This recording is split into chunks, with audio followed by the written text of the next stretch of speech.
Okay, so the important thing, guys, is to remember when you're doing a wall push-up, I'm here in my garage, you can do wall push-ups. Obviously, it's really cool. You can do them anywhere.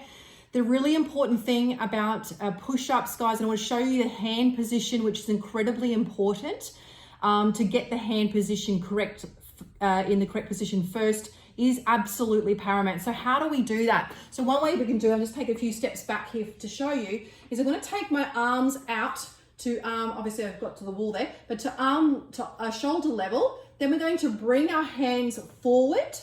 Okay, and this is important not just in level 1, but also 2, 3, and 4. You're then going to flex your hands and then bring your hands back, bending your elbows. So you can see there my hands are just outside of my shoulders. They're not too wide, they're not too narrow. Now this is important too, so that we can activate the big muscles here, which are called the pecs, and we're not going to be overloading our shoulder. Also often see the mistake people putting their hands too far forward, okay, and that obviously puts the shoulder in a terrible position as well. We need to be putting our hands just outside our shoulders, so try that again.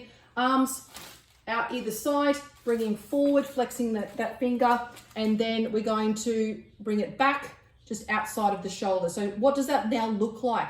We also now need to brace our core, make sure our pelvic floor is engaged, and breath is also really, really important about this as well. So I'm going to get into position. Unfortunately, you can't see my toes in this shot, but what I want to do, we've got to check our arms, bring in that position. I'm going to come into the wall. Now, obviously, the further out you take your feet, it makes it a little bit harder. We don't want to go out too far though, because once again, it puts the shoulder in jeopardy. And if we're having to do that to make it harder, then we probably are ready to go to step 2. So wall push-ups, very, very easy. Just breathing in and exhaling. Now what we don't want to do is we come forward. We don't want to lean our hips forward.